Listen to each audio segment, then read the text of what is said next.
Hello, everybody. Welcome to Targeting Winners. Another episode. This is a filler episode. Today, I am joined with Darren and Peter. How you doing, fellas? I'm having a good time watching the World Cup. So, I mean, all is good. It's fun. I mean, if you like football, the World Cup is kind of fun, right? So it's competition. You can bet on it. So it's good. Absolutely. Darren, you're not on fire up there? Yeah, we got some smoke. Probably can't tell, but I have the blinds shut. It's nice yellow, nice yellowish orange sky we got here. Told to stay inside, so why not do a show? It smells like Canada. Burning Canada. Canadian bacon and poutine, eh? Indeed. All right, so before we get started, as you can see, next Thursday, 7 p.m., we have a live stream. We're going to be doing part one of our SEC preview. Any guys care to give a little taste, a little teaser, if you will? Anything? Any bets coming up? Yes. We've got one locked in, two coming, and I can't wait for Pete and I to discuss a certain quarterback that we don't see eye to eye on. Saving that stat. It's a stat I guarantee Pete does not know. I don't expect it to change his mind, but I expect it to maybe be like, I didn't know that. I mean, he just threw it down. I mean, what am I supposed to do with that? So I can't wait for that discussion. It's going to be a lot of fun. We're going to do things a little bit differently in these first live streams, where we're going to dive a little deeper into each team, each side of the ball, look at the offense, look at the defense. So, with a lot of our conference previews so far, we've stayed at, kind of the higher 10,000-foot level with the teams. Obviously, it's not the Big Ten, it's not the SEC. As we get into the Big Ten and the SEC, we're going deeper. So if you want to talk a little depth on both sides of the ball, and you want to talk about what we think it's going to evolve into, and you want to watch Darren and I argue over a quarterback, which I will be right and win, we'll find out as we get to the first live stream. So can't wait. We're not going to argue. We're going to disagree. Since high school, we've always had respectable conversations about things. It's just a stat that I don't think you're aware of, and I think when I tell it to you, you're going to be like, you know what? I still don't like the guy, but that's an impressive stat. That's all I'm going to say. Does it have something as from high school times, at the end of the day, I'll be proven right, but we'll be fine. I don't think so, because I think Tim, and just another little teaser, because I know what Tim's one bet so far is, I think Tim's going to agree with me. And he doesn't even know the stat either. Of course he is, but he doesn't know any stats. He doesn't even know the goddamn name. Really high on that quarterback either. So, I mean, you will after this stat. I cannot wait. I'll share it's it with be you something good, because being recording. better than his predecessor is not that impressive. So, that's not saying much. There's a teaser for you. That is not saying much at all. Come in next week. It's going to be at 7:00 next Thursday. This feels like a Georgia discussion. I sniff a Georgia discussion coming. Yep. I smell it. Oh, it's like the air, like here with the Canada smell. That's just Georgia gas up there in the boat. You'll be all right. That's right. All right, so what are we going to talk about in between now and then we get our big SEC and Big Ten previews? So we got a little filler episode here, if you will, a little bit of things. We're going to talk about the future top 25 poll. So one of the things the show that I like the best to listen to is Josh Pate. I'm sure I'm not alone there. He's very popular. He did put out last week on his show what he thinks the top 25 is going to be. So I'll just count this as probably as good. He's probably sort of predicting this. What do you think of this list so far, guys? He's got Texas 1, Notre Dame 2, Oregon 3, Ohio State 4, and Miami rounding out 5. Any thoughts on that top 5? Go ahead, Darren. Oh, I was going to say, I just threw a top 15 together. My top 4 are the same 4 teams that he's got in a little different order, but if you came to me with those 4 teams in any kind of order, I would have a hard time disagreeing with you. I have Oregon and Notre Dame flip-flopped. But I have Texas and Ohio State the same place. Tried to take the fandom out of it. I just think for preseason ranking, losing the 2 running backs that they lost, while their roster is excellent, I think Texas and Oregon have slightly better rosters going into the season. So I've got Texas, Oregon, Notre Dame, and Ohio Ohio State as my top 4. I don't know, Pete, if you got Texas number 1 as well. Yeah, I mean, I kind of. I mean, I really like Oregon. I mean, we haven't got to the shows yet where we talk about the Big Ten, but for me, certainly, I think Oregon is 1 or 2. I think Texas is probably 1 or 2. I mean, maybe 3. I mean, I don't know. I mean, the top 3, I definitely agree with. I can never, unfortunately, I'd like to walk away from Ohio State, but I mean, they're always in the mix, so perfectly fine with them there. After that, it gets a little interesting, but yeah, I agree with you. Like the top 4 in some kind of order, I think makes sense. I think it would take some significant issues on one of those 4 teams for them to fall out of there. Like, major quarterback going down, that type of thing, right? I mean, outside of that, yeah, I think those 4 will be there. So I think, yeah, I'm pretty much in agreement with that. After that, I think it's more interesting because I think I don't agree with some of the other spots. Go. Goal. Somebody scored. Nice. Don't tell me who. I don't want to know yet. It's on okay, pause. I won't tell you. It's on pause. I don't even care what team it is. I don't want to know. And Darren, don't you give me the facial expression so I can tell. I can't tell. I'm checking my app to see who it was. I will not. Okay, don't. Only took almost an hour. Jesus. Hockey sometimes, right? You can go on like period 3 and find somebody scores. You know how it is. So nice little one-timer, if you will. I think it looks. I don't know if they call it that in soccer, but yeah, slap shot from the circle. There you go. Slap shot from the circle. One European dude to another European dude. There we go. Excellent. See you in 4 years, folks. We're good. Yeah, I actually like Oregon higher. I mean, the more I just look at the team and the receivers and everything, that offense is going to put up a lot of points. It's going to be hard. They may not have the defense, but you got to keep up with them on scoring. I think Pate had Notre Dame first earlier in the year, like around February or March. I think he flip-flopped on the show last week. He said he thought Texas would be number 1. So, but what about we'll go 6 through 10. You got Indiana, Georgia, Ole Miss, Oklahoma, and Texas A&M. Darren? Go ahead, Darren. I was going to say, I'm just looking at his like 5, 6, and 7. I have those same 3 teams, but again, not in that order. When I got to 8, I was like, teams I had 8 through 15. I had Oklahoma and LSU at 8 and 9. I just think, just like from a roster perspective, Oklahoma's is excellent. You've assumed that you have a healthy John Mateer this year. LSU, if their offense comes together sooner rather than later, I know this is preseason, but I think they're going to be up higher here. I don't completely trust Ole Miss. I think that's a little too high for them. I get that they have probably the best quarterback in the conference. I think that's tough to argue. But at the same time, Golding won those handful of games with Lane Kiffin's guys. A lot of his guys are gone now. Is Golding a legit head coach, or is he just a defense coordinator that was riding some momentum of like, hey, let's show Kiffin we can do this without him. And again, not to tease part 2 of the SEC live stream, but I'm not incredibly high on Texas A&M just because a lot of losses on offense and defensive line will need to be replaced.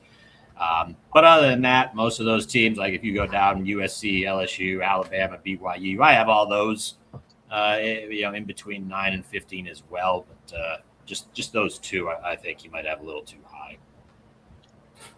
Peter? Yeah, I'm not far off that. I think Indiana needs to move down. Kind of like Georgia, where they are. I think Ole Miss needs to move down. Oklahoma needs to come up. I would actually put Oklahoma in potentially 5th position for me. I think they're that good. I think LSU, you could move up to maybe 6th, right? So I would see like Oklahoma, LSU, maybe Georgia right there is fine, and then then you can flip the rest in there. I don't know. I mean, USC, they could possibly move down. Bama, who knows? It's Bama. I mean, who knows what they're going to do? So, yeah, but, I just think Indiana, I get the long story short, Indiana and Ole Miss are too high. Oklahoma and LSU are too low. So I would push those two up to 5, 6, and that's where I think we sit. And then Georgia can be 7, and you can go from there. Right. This is the first time I'm really looking at it. Can we just say that it's just a bunch of Big Ten and SEC teams with 1 or 2 Big 12 and ACC teams in and just move on? I mean, that would be why we're doing live streams for those 2 conferences, because they matter, right? Yes. Well, speaking of our high school days, I will continue the argument from our high school days. Polls are dumb. There we go. Agreed. I don't think they do the coaches poll. None of the coaches fill these things out. I don't think any of the writers, anyone in, I don't know, New Jersey's never seen anyone from Texas or anybody play. They don't watch all these games. They have no clue. And yet millions of dollars and bowl games all hinge on this for some reason. But it's why we don't focus on polls, right? Every week we talk about games and the players and what we think is going to happen on the field. We ignore the numbers. I mean, if Oklahoma's playing Indiana and you need the numbers next to their names to know that that's going to be a good game, yeah, probably shouldn't be an analyst. I don't know. Or to think that Oklahoma would likely win that game. That's my opinion on that, but we'll put that aside for a minute. Yeah. Any final thoughts in this top 25? Can't wait. I'm excited. Yeah. And it seems like every year there's a team in the top 10 that doesn't even end up ranked at the end of the year. If you guys looking at that list, who are you choosing? Ole Miss. Maybe Indiana second, but Ole Miss first. You're gonna say A&M, right, Darren? I am. I can feel that one coming. Like not for drama on part 2. I'll get into it when we do part 2. I'd love to say Miami. I think they lost more than people realize. I can't argue with that. I agree. They absolutely could. Yeah, that as much as I love Marcel there, but that is that's definitely a possibility. Yeah, I think Oklahoma's going to be a lot better this year, so I don't think they're going to fall out. I mean, they were pretty competitive, with Mateer not healthy for 2/3 of the season. The schedule's tough, but their schedule was brutal last year, and they still, won 10 games when it was all said and done. So, well, that was my argument for betting on them and Mateer, right? Because I think with Mateer and driving that bus, that's a pretty gosh darn good bus. So, yeah, I could see them going far. All right. Tim, where's Florida State? I mean, they're going to be the team that's in the top 10 at the end of the year that isn't ranked at all. They're going to be that team. They hired Tom Herman, the old Texas coach. They did. So I guess if they do end up firing Norvell, he'll be the guy that takes over. That'll put him over the top. Do you really want that? I mean, where has Tom Herman not coached now? Do you really want that? I don't think so. Who hired him? Like, if Norvell hired him, that's one thing. But if the AD hired him, then that's the writing on the wall there. But if Norvell hired him, he's like, hey, you could get a promotion mid-year if you want to come over here and be I think this is associate head coach or something like that. I would guess Norvell hired him, right? They probably have a relationship that goes back a decade or more, so they know each other. So he probably hired him. Well, be a good time to get Mark from Coach's hot seat. Get it. I mean, if you're gonna get fired, wouldn't you at least want one of your buddies to get the job behind you? I mean, that's not a bad thing. Not a bad thing. I guess. I don't know. So if you got canned, would you feel good if me or Darren took your job? Oh yeah, better than somebody else. Of course, I'd rather you guys have the job, right? You could hire me in as a consultant. I'd be like, I'm not gonna take my buddy's job. F you. You fired my friend. I'm not taking your job. You're gonna give me $50 million to leave. I'll take the money and go on my boat. You can call me when you want consulting. You can have the job. I'm good. That's true too. That's good. Yeah, college football coaching is a good gig. That's for damn sure. Ain't so bad. All right, so we're going to look ahead a little bit. We're going to go into a game each week that we're looking forward to. I have a list up here. We'll go from week 0, everyone's favorite week. Call it all right, week guys. 0. Stupid. Read that first top left corner. It's friggin' dumb. The Rainbows are playing in week 0. Don't call They could be playing in week 1. Just call it week 1. I don't care what Lee Corso says. He's old and senile. Give me a break. All right, Darren. Week 0, what you got? Yeah, well, for week 0, which I don't think is stupid, I want to watch the North Carolina TCU game. And I touched on this in the ACC preview. I'm not falling for any North Carolina futures again like I did last year, but I talked about how that offense is really intriguing. You do have some skill position players back at running back and wide receiver, and you've got Bobby Petrino running this offense now. So curious to see what that looks like. And on the TCU side, they got that kid from Harvard. I want to say Jaden Craig, but his name's escaping me, but I think that's him. I'd love to see what these two offenses look like. I think with the limited schedule, this is probably for me the one game I want to watch the most. And Pete, you've got Hawaii and Stanford. Of course. I do. Just the Rainbows. Of course I do. But really quickly in North Carolina, I want to see them epically fail in week 0. That'd be fantastic. But anyway, back to my Rainbows. Yeah, I mean, so I've got a bet on them, as anybody who's been watching the pod knows, for over 7.5 wins. They're going to be a dog going into Stanford, and I think they can absolutely win that game outright. I have no question about that. So I think it would be really good to put them in a position, to go over 7.5. I think if they win that game, they're in the driver's seat to do so. So it's a big game for them in terms of that. Plus, I mean, the team has showed last year they can play on the road, which they could not do before. So I want them to prove it again in week 2. And if I may just cut in, as somebody who has Stanford under 3.5, I'll be pulling for the Rainbows that day as well. So. Salt Bay, we're in. Yeah, there we go. Well, keep it with that going into week 1. My game is Memphis at UNLV. I think this is going to be a tone setter. See how this year is going to go. I'm really big on Memphis this year. Big road test going across the country. Let's see how Huff's got this team going. And so that's my game, Memphis and UNLV. And Darren, what you got? Yeah, I got Baylor Auburn. To use our favorite horse racing analogy, love to see how DJ Lagway does with the so-called drop in class, going from the SEC to the Big 12. And for Auburn, I'd love to see what Golish and that South Florida offense can do in the SEC. Obviously, this is not an SEC game for Auburn, so I expect some fireworks right out of the gate here. But 2 new QBs in 2 new places, that for me would be the one I'd want to watch. Peter.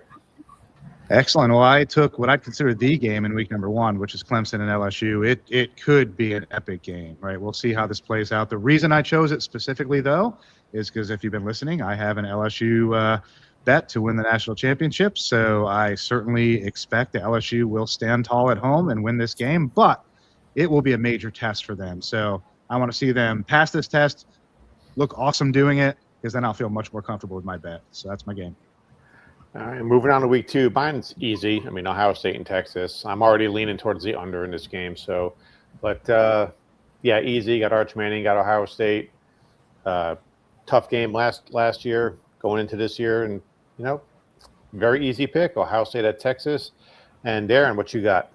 Yeah, for me, the first game that actually has to do with something for me futures-wise, I do have BYU at a large number of winning the national championship, but I do also have them over their win total of 8.5. This will be one of their tougher games. Arizona brings back a pretty experienced quarterback in Fafita, so big game for the Cougars right out of the gate. So from a betting standpoint, or a future standpoint at least, this is the one I want to watch. And Pete? Yeah, for me, a big shocker, right? Oklahoma at Michigan. I mean, number 1, I'm a Wolverine, so love to see my team do well. But as I've already said, I'm very high on Oklahoma this year. I think that they are going to contend all the way through. And so not that I'm wishing or wanting my team to lose at home, but I think they probably will lose at home to Oklahoma. That's kind of my prediction on that one. So looking forward to that game, although I might be crying by the end of it, but that's fine. All right. Peter, keep it going with you. All right. Well, week 3, I have LSU and Ole Miss, which is a couple reasons. Number 1, LSU to win the national championship. And come on, how much more fun could this be? Right? This is the Lane Kiffin Bowl. Fire it up. It's going to be ugly. I think this game will be, well, kind of like the World Cup game I was watching before I came on here, because that game's ugly. I think this game's going to be ugly. I think it's going to be interesting. I think it'll be a heck of a lot of fun to watch. I don't know what other game you would watch when this game is playing. Like, this is the game to watch. Darren, week 3.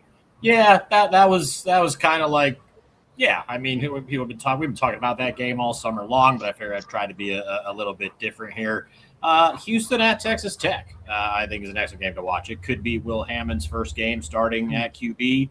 for Texas Tech, and Houston is kind of getting a lot of preseason hype here as a Big 12 dark horse. And even though they're on the road and probably a double-digit dog here, I think this will be an interesting game. I mean, all the talk about Will Hammond, about how great he is and all this, and he can do this, that, and the other thing. This dude still lost out twice to Barrett Morton for the starting QB job. So that's kind of why in my rankings I didn't have Texas Tech as high. But yeah, good measuring stick for both teams here. So I'll watch that one. And obviously for me, week 3, big measuring stick here. Hopefully it's not a complete disaster. Florida State goes to Alabama. I do not expect a win this time around, but if it's not a complete blowout, I maybe have some bright hopes. You know, even if they lost, like everyone thought they'd lose last year, like 31-17. But if it's something like 43-3 or something like that, this could be a very long year. But that's my game for week 3. So FSU at Alabama. Week 4, Darren, let's start with you. Yeah, giving the Big Ten a little love here. I got Oregon at USC. I do have a Heisman bet funneled through Pete on Dante Moore to win this award, but I think Dante Moore and Jaden Ivey is an awesome QB matchup. Should be a lot of scoring here. Some hype on USC as well. I mean, since they're not traveling across the country, we won't have to listen to Lincoln Riley crying about anything. So I think this will be a fun game. It'll probably be late at night, so it'll be a nice cap to a nice weekend of college football. Peter. Yeah, a quick aside for week 3. I don't think Florida State's going to get blown out in that game. I think they'll keep it close. I mean, I think that will be interesting, and I think they will prove that they have something. So that's an aside, right? But for this game, so I picked Texas A&M and LSU. Obviously LSU because I picked them for the Natty, but the other side is because Darren and Tim have such polar opposite views of Texas and A&M. I got to watch this game because I want to see it play out. I want to see which of these two guys is right because they look at this team very differently, and I think this will be a telling game how this plays out. I had the same game. I had A&M and LSU. Becoming a Marcel Reed fan. He's the new Gio Lopez here, but yeah, so pretty much for all the same reasons, it'll be a good measuring stick for A&M, and that's why I picked that. And for week 5, I've got Washington at USC. Don't sleep on Washington. I don't know what it is, but I don't know. There's something about that game. I think it's going to be a pretty exciting game. It's going to be like our Louisville Miami game a few years ago when we took that trip out there. I think that game's going to be extremely high scoring. So I'm going to tune into that one. That's going to be a fun game. Darren, what you got?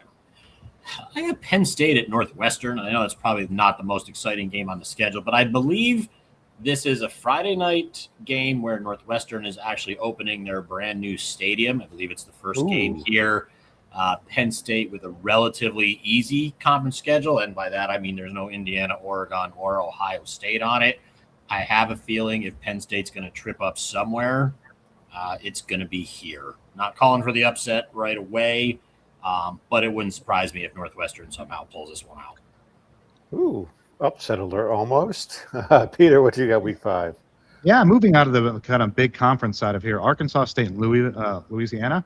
Why? Because I have a bet on Louisiana over 7.5, and I think for that to come to fruition, this is an important game, right? So from that perspective, I'll be watching it from my bet perspective, but I think it's going to be a pretty good game as well. So I am looking forward to this game, and I think it'll be fun in week number 5. All right, and this week 6, just pretty much a standard game, standard viewing, Georgia at Alabama. I mean, why Georgia and Alabama? That's why I want to watch this game. I mean, I'm sure I'll have some other games on, but this is a game I'm going to be watching a lot. Both will be in our SEC preview part 1 live stream next week, so we can tune in for that for more. But Darren, what you got on week 6? Same game, man. Big revenge spot. Bama beat Georgia last year in their house. Georgia probably gonna return the favor here. Would be my play if I had to make it today. But yeah, it should be an excellent game. I'm a little higher on Bama than I think some people are, so I'm expecting another good game here. Peter. Yeah, I took the other big game here, which is Oklahoma, Texas, for a couple of reasons. So number 1, clearly, I've got Oklahoma bets in play here. But number 2, so everybody and their brother seems to have Texas number 1 or 2 right now. So this is a huge game. I am high in Oklahoma. To me, this could be the John Mateer Heisman coming out show. I think if he shows up in this game and wins this game with this team at Texas, it's huge, right? So from that perspective, I think this is a big, big, big game from the betting perspective for me, but also because I think it's going to be a lot of fun. All right, let's move on to week 7. Darren, what you got? Ohio State, Indiana, man. Rematch of the Big Ten title game from last year. We've talked ad nauseum about these quarterbacks who are finishing their first year, getting ready to come into their second year. We need to see that improvement. We need to see them succeed against some good teams.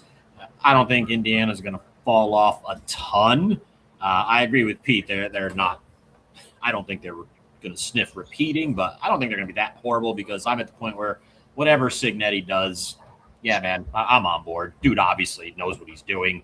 But I think this will be a huge game, oddly enough, for Julian Sayin, if he would like to be in New York, waiting to see if he gets his name called for the Heisman. And what better way than to beat Indiana on the road? All right. Well, this is the game of the year for me, week 7. I got Florida State going down to Miami. I'd love to win this game. Nothing more. I would love for you guys to win. Yes, nothing more satisfying than beating Miami, man. I swear to God. But for obvious reasons, the haterade will be in full effect there for me. So, yeah, I can't stand Miami. If we crush them, we probably won't, but it would be lovely. So, yeah, Florida State at Miami. And Peter, what you got? Yeah, I'm going off the grid a little bit here. So Troy, Louisiana, number 1, because I have that Louisiana bet in play already. But also, Troy is a team that over the past couple of years I've shown a lot of love for at times, and then I've beaten them up when they underperform. So I like Troy. So to me, it's an important win. It'll be an important win for my over 7.5 for Louisiana. But also, it's a game that just personally interests me, so I'm looking forward to it. Let's move on to week 8. Pete, keep it going. All right, so I got Texas A&M and Alabama. I think it's going to be really interesting because I think we have differing views on the show on both of these teams, right? Of how good they are. I think Darren's pretty high on Bama, not high in A&M. Tim is high in A&M. I am not so high in A&M, and I'm not sure where I am in Bama yet. So to me, it's interesting from my perspective, but from each of us. I think we talked about the top 10. I think this will help clean it up because one of them is going to move up and one of them is going to disappear. And so I think we'll see that in this game. Week 8, I got Virginia Tech at Clemson. So this will be a nice measuring stick game, I guess, for our buddy James Franklin, friend of the show.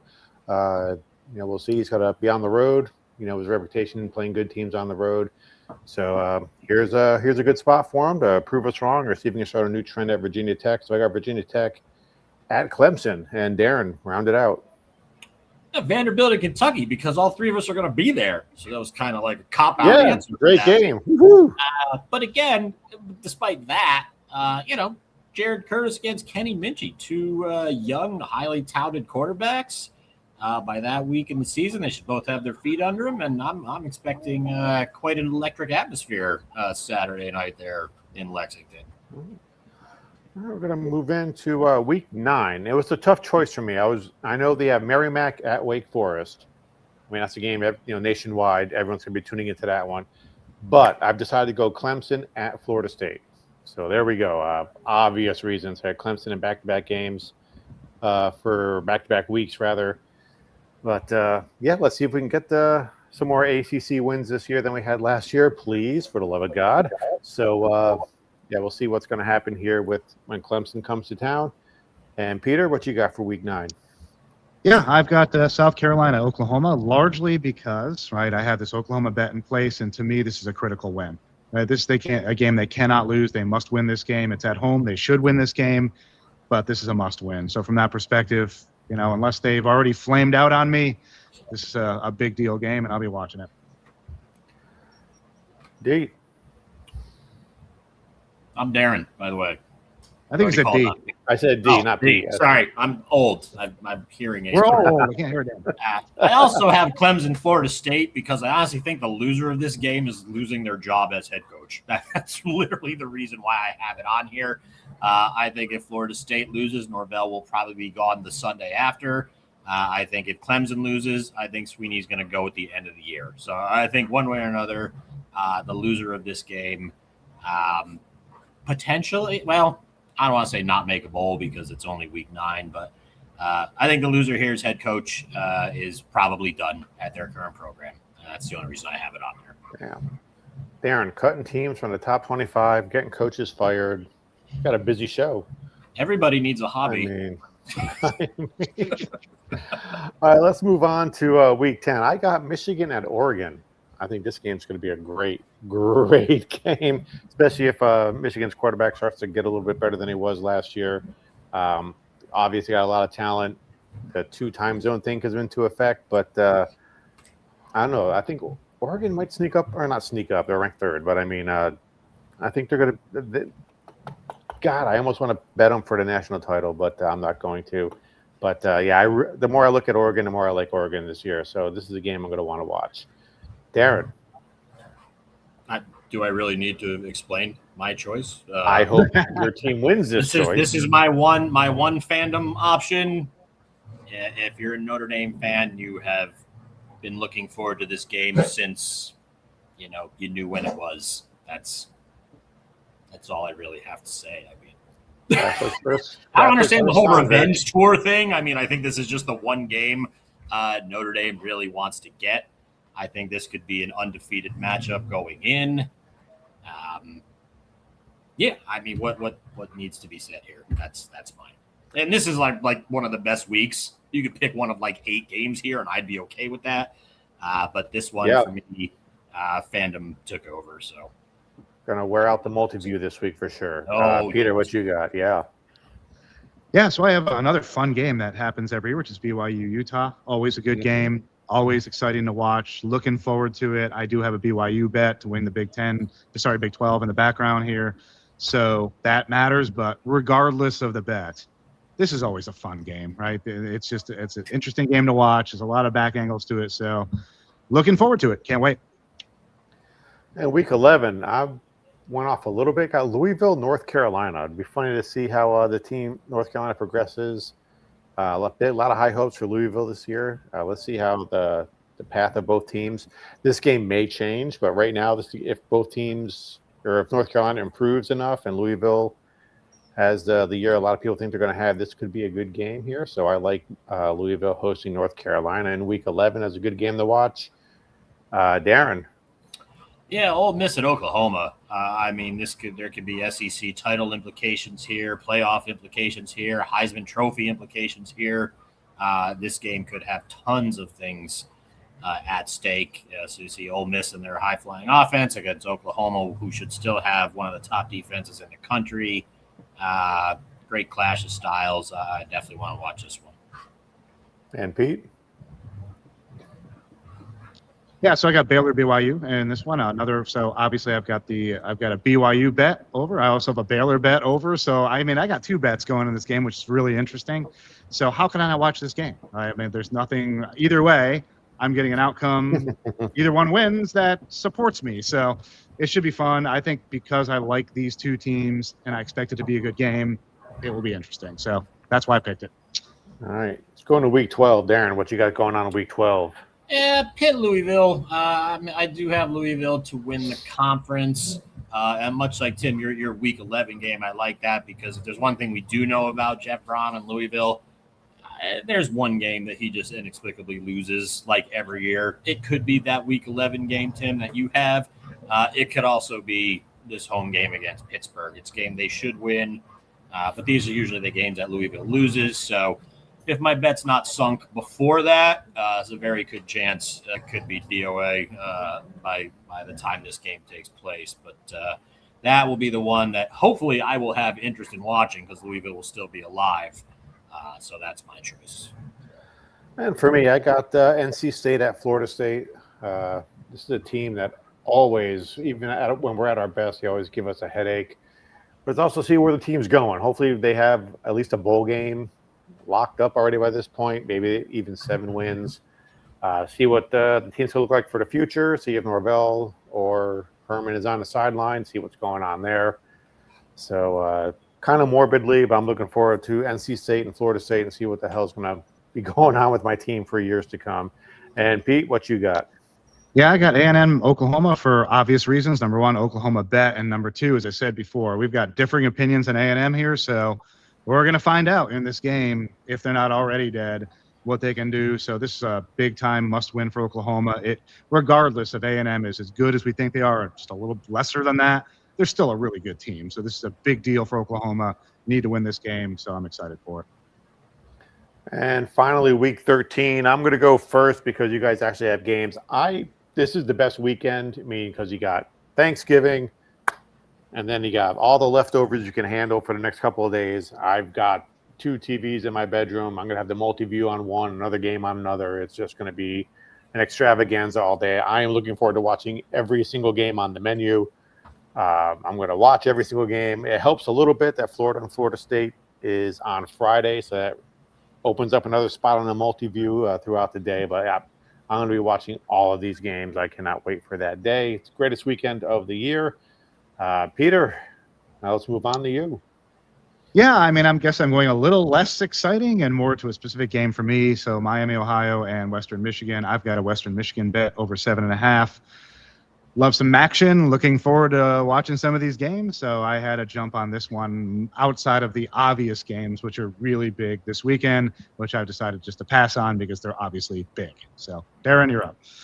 I actually had my game and your game as 2. I had to delete one because before some ridiculous storm took out my power in the Max show, I had Western Michigan winning this conference, and this game is probably 2 of the top 3 teams competing for that trip to Detroit. So I'm totally on board with that choice, Pete. So yeah, I'll be Western Michigan as well. And somebody else. No, thing. It's a shootout. We're almost done here. I'll be watching. The floodgates are open. The floodgates being open. So I got 4 goals being scored. Goodness. So I need goals. Sorry to interrupt, Darren. I've got Texas and Texas A&M, man.